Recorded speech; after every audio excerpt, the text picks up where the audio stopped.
మీరెప్పుడు చూడని వింతైన మనుషులు, వింతైన వస్తువులు ఇక్కడే కనిపిస్తాయి.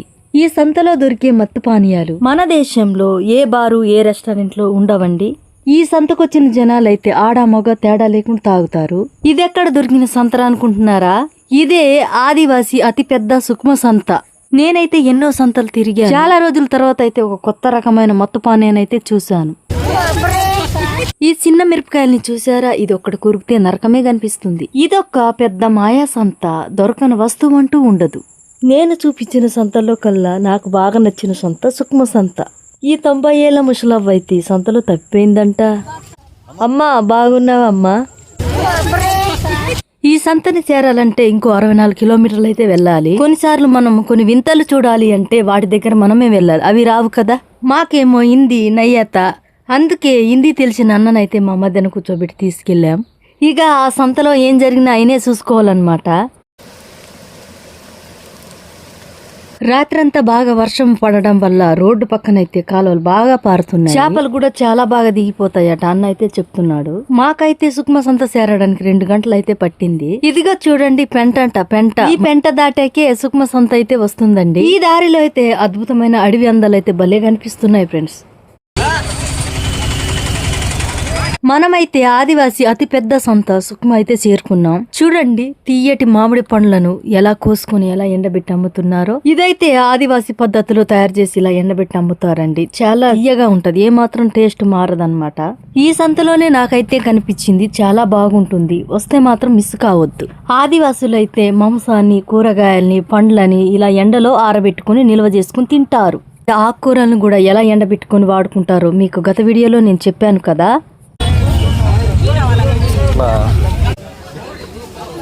మనమైతే కళ్ళు కాంపౌండ్ దగ్గరకు అయితే వచ్చేసాం. చాలా పెద్దది. ఆడ మగ ముసలి ముక్క అందరు తాగుతారు సమానంగా. చూడండి అక్క అయితే గ్లాస్ ఎత్తి పీకుతూనే ఉంది.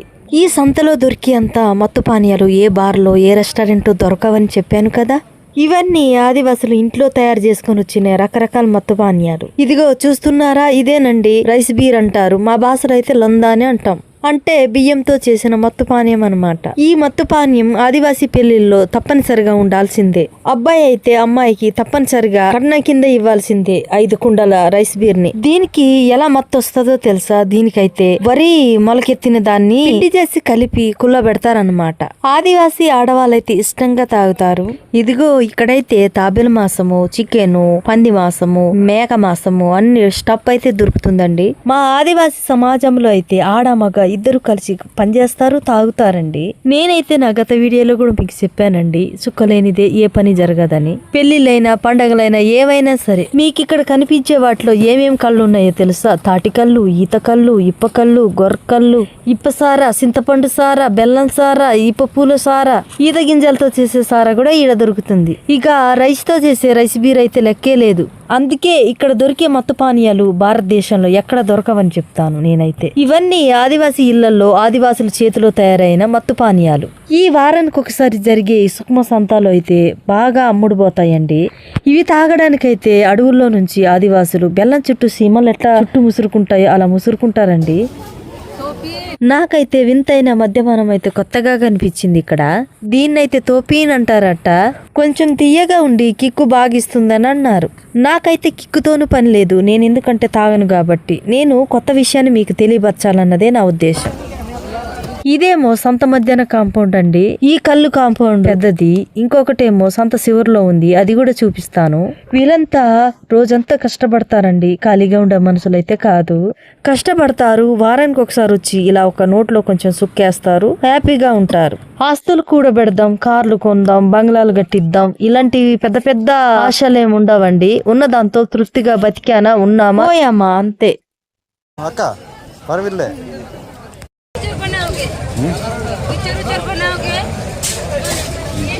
నాకైతే హిందీ రాకపోవడమే మంచిదైంది. నా వెనకాలన్న 2 అక్క వాళ్ళైతే ఏమేమో మాట్లాడుతున్నారు, తిడుతున్నారు, పొగుడుతున్నారు. నాకు అస్సలు అర్థం కావట్లేదు. హిందీ రాకపోవడమే మంచిది దేవుడు. వాన్ వచ్చినా, వరద వచ్చినా, బురద వచ్చినా, ఏమొచ్చినా ఇక్కడైతే మద్యము తాగడం, అమ్మడం అసలు ఆగనే ఆగదు. ఈ సంతకైతే 3 రాష్ట్రాల గిరిజనులు అయితే వస్తారంట. ఇక్కడ చూడండి పుట్టగొడుగులు ఎంత ఫ్రెష్ గా ఉన్నాయో, ఇప్పుడే పీక్కొని వచ్చినట్టున్నారు. అసలు ఈ సంతలో చాలా రకాల ఆకుకూరలు అయితే కనిపించినాయంటే కొన్ని అయితే నేను అసలు కూడా తినలేదు. ఇదేంటో తెలుసా, వెదురండి. లేత వెదురు సిగురు వండితే గుడ్డు కుర్మాలాగే ఉంటది. మీరెప్పుడైనా తినుంటే కామెంట్ అయితే చేయండి. ప్రస్తుతానికి ఇది వర్షాకాలం కాబట్టి రకరకాల నారైతే అమ్ముతున్నారు. ఈ సంతలో అయితే కళ్ళు కాంపౌండ్ చూస్తే మీ దిమ్మ తిరిగిపోద్ది. అక్కడ దొరికే మత్తు పానీయాలు అయితే ఏ బార్ లో ఏ రెస్టారెంట్ లో అయితే ఉండవండి. అవన్నీ ఆదివాసులు స్వయంగా వాళ్ళ ఇంట్లో తయారు చేసుకుని తెచ్చి అమ్ముతారన్నమాట. కొంతమంది ఆదివాసులు షాపింగ్ అయితే అయిపోయినట్టుంది, వెళ్ళిపోతున్నారు. ఈ సంతని చూస్తుంటే నాకేమనిపిస్తుందో చెప్పనా, పుట్లో నుంచి సీమలన్నీ బయటకు వచ్చినట్టు అనిపిస్తుంది. పుట్టంటే గుర్తుకొచ్చింది, అదే పుట్లో నుంచి పుట్టగొడుగులు అయితే బయటకు వస్తాయి. వీటినైతే చికెన్ కూరలో వేసి వండి చూడండి, అసలు మర్చిపోరు జీవితంలో. ఈ కట్ట అయితే అక్క 50 రూపాయలని చెప్తుందండి. సీజన్ ఫుడ్ కదా, దొరికితే వెంటనే కొనేయండి, తినండి. ఈ పుట్టగొడుగులోను అడవి ఎటువంటి విషపూరితమైన పురుగు మందులను ఈ కలపకుండా ఇస్తుంది స్వచ్ఛంగా. ఇదిగో ఇవి ఎండిన ఇప్పు పూలండి. పెద్ద పెద్ద షాపింగ్ మాల్లో అయితే దొరకవు. ఇవి ఆదివాసులు ఎండాకాలం అంతా సేకరించి ఎండబెట్టి ఇక్కడ తీసుకొచ్చి వస్తు మార్పిడి అయితే చేస్తారు. కొంతమంది ఆదివాసులు అయితే వీటినే స్వయంగా అమ్ముతారు. నాకు హిందీ నయ్యాత అని చెప్పాను కదా, నాకేమో హిందీ రాదు, వీళ్ళకేమో తెలుగు రాదు. కొంతమందికి అయితే కోయ భాష వచ్చు, కొంతమందికి అయితే అస్సలు రాదండి. ఎందుకంటే రకరకాల ట్రైబ్స్ ఉంటారు కదా. ఇవేంటో తెలుసా, పండిన ఈత పళ్ళు అచ్చం ఎండు ఖజూరల్లాగుంటాయి. ఇది కూడా వెదురు చిగురేనండి. కొంతమంది ఏమో కొమ్ముల్లాగా అమ్ముతారు, కొంతమంది ఏమో మెత్తగా తురిమేసి అమ్ముతారనమాట కప్పులో వేసి. కొండ జొన్నలు చూడండి ఎలా ఉన్నాయో. మా ఆదివాసుల్లో అయితే గోంగూర లేనిదే ముద్ద దిగ్గదండి. ఇవేమో గోంగూర విత్తనాలు.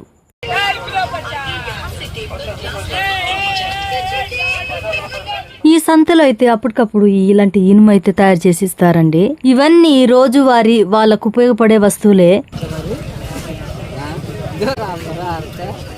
అలా ముందుకైతే వెళ్ళిపోతున్నాను. ఈ సంత చాలా పెద్దదని చెప్పారు. నాకు తెలిసిన వాళ్ళే కొంతమంది అయితే అన్నారు, సుక్మ సంతకి వెళ్ళు, అక్కడైతే దొరకని వస్తువు అంటూ ఉండదు, అంత బాగుంటుంది సంత అన్నారు. చూద్దాం. ఇప్పుడైతే సంత లోపలికి వెళ్ళి నేనైతే కొత్తగా ఏదైతే కనిపిస్తూ ఉంటుందో అదే మొత్తం మీకు కూడా చూపిస్తాను. చూడండి స్థానబట్టడంలో మనోళ్ళు ఎంత అప్డేట్ అయ్యారు. ఈ సంతలో అయితే నాకు ఒక వింతైన అనుభవం అయితే ఎదురైంది, అది కూడా చూపిస్తాను మీకు. ఇక్కడ చూసారా, అన్ని కొండ కందులు, కొండ బొబ్బర్లు, కొండ పప్పులే అమ్ముతున్నారు అన్ని.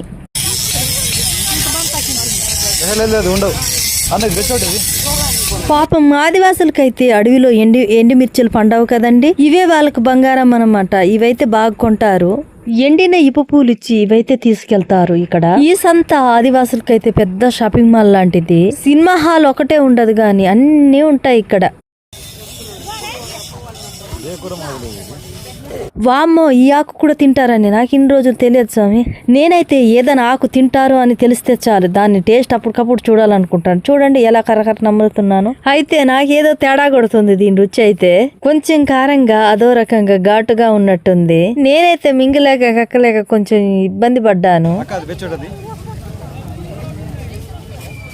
ఈ కూరనైతే మా భాషలో అయితే సింతల కూర అని అంటాము. ఎండబెట్టుకుని కూడా తినవచ్చు. ఎండు మాసంలో కూడా చాలా సూపర్గా ఉంటుంది.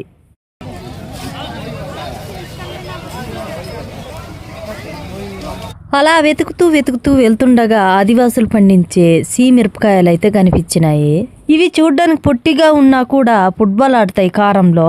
ఇవైతే మామూలు ఘాటు ఉండవండి. అయ్యో, ఆ ఘాటు భరించలేం. వీటిని మీరు ఎప్పుడైనా చూసున్నారా? చూసుంటే కామెంట్ చేయండి, లైక్ చేయండి.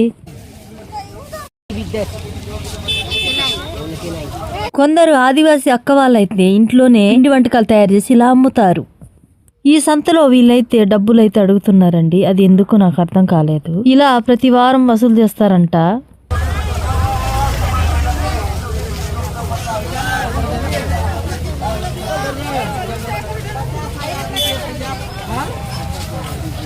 ఈ హిందీ వాళ్ళతోనైతే ఒకటే తంటండి, చేతులు రుద్దడం, నోట్లో వేసుకోవడం. నా కెమెరా కన్నులో ఏది పడ్డా సరే అది బయటికి చూపించాల్సిందే, పడడమే ఆలస్యం. ఈ ఆకుకూర అయితే విలేజ్ లో ఉండే వాళ్ళకి, అడవుల్లో ఉండే వాళ్ళకి చాలా మంది తెలుసు. ఆదివాసులకు తెలిసినంత ఆకుకూరలు, దుంపలు మరెవ్వరికి తెలియదండి. ఈ కూరనైతే చిన్నప్పుడు మా తాత వాళ్ళు వండుకొని తినడం నేనైతే చూసాను. మళ్ళీ ఇప్పుడు చూస్తున్నా. ఈ రోజేమో సంతలో అందరికి సందడే, దీనికేమో దిగులు. ఎక్కడ దొరికేరా ఈ పాడు సంత అనుకుంటుందేమో. ఈ పుట్టగొడుగులైతే ఈ తరానికి అస్సలు తెలియదండి. వీటి రుచి గురించి కూడా అస్సలు తెలియదండి. అవకాశం ఉంటే పిల్లలకైతే వండి తినిపించండి. అమ్మా ఎలా ఉన్నారు? బాగున్నారు కదా? నాకేమో హిందీ రాదు, ఈవిడికేమో తెలుగు అర్థం కావట్లేదు. నన్ను మా కెమెరామెన్ చూసేసరికి బాప్రే అంటుంది. అసలు బాప్రే అంటే ఏంటి కామెంట్ చేయండి. అసలు ఎంత నేచురల్ గా ఉందో చూడండి.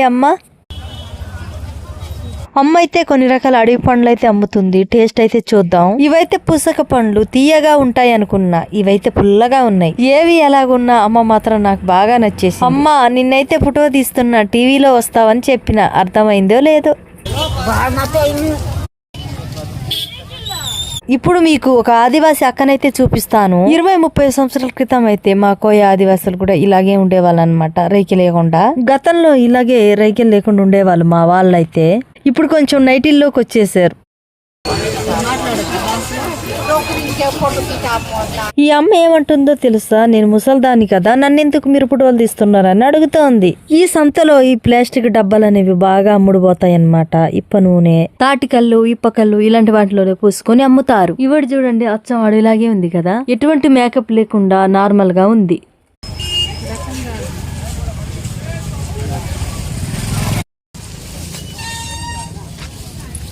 ఈ సంత మొత్తం తిరగాలి అంటే ఒక రోజంతా పడుతుందండి, అంత పెద్ద సంత. ఇదేంటో తెలుసా? వీటితో ఏం చేస్తారో తెలుసా? ఇలాంటి వింతైన వస్తువులు అయితే మనకు దొరుకుతాయి ఇక్కడ. ఇవన్నీ మనకు తెలియని వస్తువులే. రైస్ బీర్ అని చెప్పాను కదా, రైస్ బీర్ దీంతో పోస్తారనమాట పెళ్లిలలో. ఇదిగో చూసారు కదా, దీంట్లో రైస్ బీర్ తీసుకొని ఆకు డప్పుల్లో పోస్తారు. ఇదిగో ఈ గంటె నిండా రైస్ బీర్ గనక మీరు తాగేరే అనుకో, మీకు కొత్తగా రెక్కలు వచ్చేస్తాయి, ఆకాశానికి వెళ్ళిపోవచ్చు మీకు తెలియకుండే. అంత కిక్కిచ్చే రైస్ బీరు ఇక్కడ కూడా దొరుకుతుందండి. అవి కూడా చూపిస్తాను మీకు.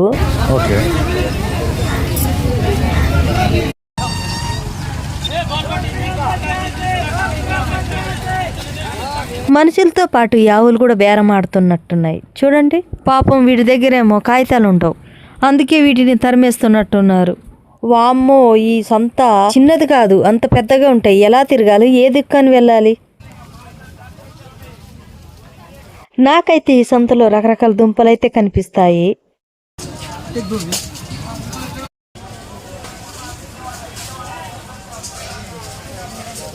పసుపు, కారం పొడి ఇలా పొట్లాల రూపంలో అయితే అమ్ముతారండి. 20 రూపాయలకి, 10 రూపాయలకి, 50 రూపాయలకి. ఇవే బయట కొనాలి అంటే వాచిపోద్ది. అలా ముందుకు వెళ్తుండగా ఒక వింతైన చేపలైతే కనిపించినాయి. వీటిని జల్లలు అంటారండి. ఇవి గోదాట్లో మాత్రమే దొరుకుతాయి. గుడ్లతో ఉన్న జల్లలను బట్టి అలాగే ఎండబెడతారు. వీటిని పులుసు గాని ఫ్రై గాని చేసుకుంటే ఉంటుంది, అద్రిపోతుంది. ఇలాంటివి తినకుండా ఆదివాసులైతే ఆ రుచుల్ని అమ్ముకుంటారండి. వీటి మీద వచ్చే 100-50 రూపాయలతోనే వారమంతా బ్రతికేస్తారు. నిజమే, వీళ్ళు బ్రతకడానికైతే వేలకైతే అవసరం లేదండి. అడవి జీవితాలు కదా, సాధ్యంగా ఉంటాయి.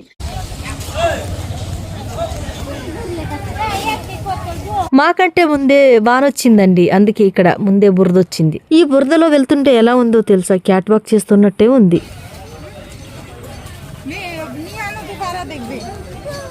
ఇక్కడ చూడండి, వాగు చేపలు, గోదర చేపలు, సముద్ర చేపలు అన్నీ ఉన్నాయి. కొన్ని సంతలు అయితే డెవలప్ అయినాయి, మరి ఈ సంత అయితే ఇంకా డెవలప్ అయింది. ఇంకా కొన్ని వింతైన విషయాలైతే మీకు చూపిస్తాను, అవైతే చాలా బాగుంటాయి ఇదే వీడియోలో.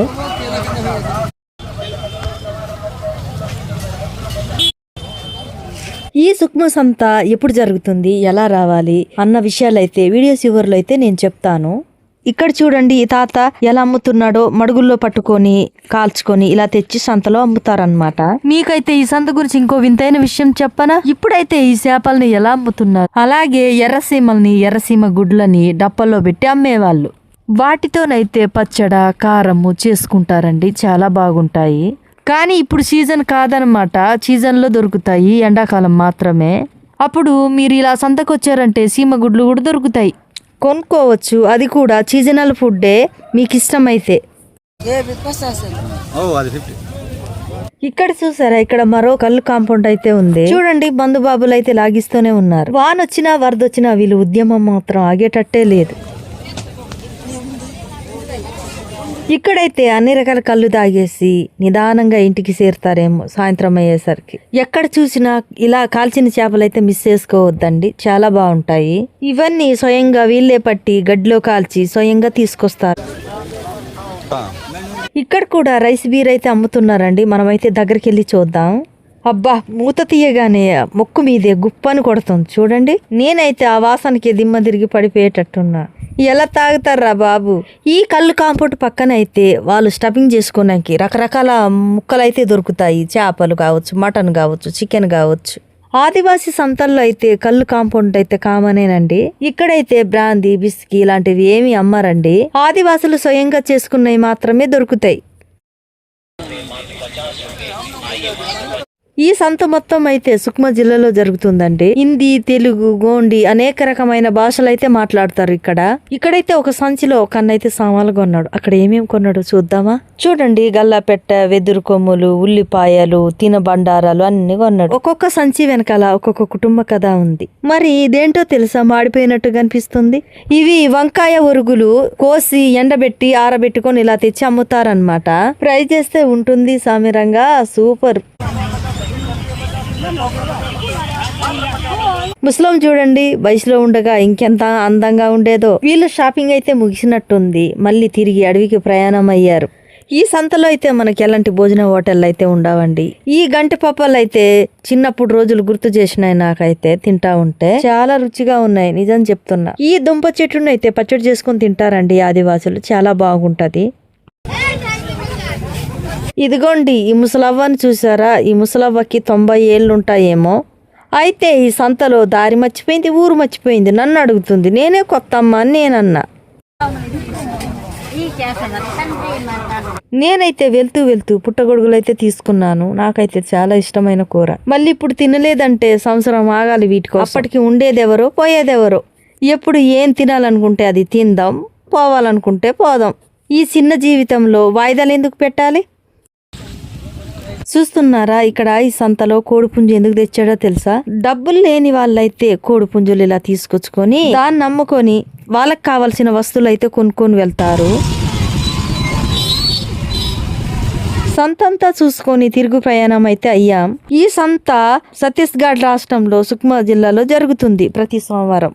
భద్రాచలం నుంచి వెళ్ళాలి అంటే 3-4 గంటలు అయితే పడుతుందండి. మాతైతే చిన్న బండి కదా, అందుకే మధ్యలో ఆగుకుంటూ రెస్ట్ తీసుకుంటూ వెళ్ళండి. మా ఆయన అయితే ఎలా అలసిపోయాడో. చాలా దూరం అండి వెళ్ళడానికి. చెప్పాను కదా అడ్రస్, మీరైతే వచ్చేయండి, చాలా బాగుంటుంది చూడడానికి. మరో సరికొత్త వీడియోతో మళ్ళీ కలుద్దాం. నన్ను మర్చిపోకండి, మీ అడి బిడ్డ రాధా.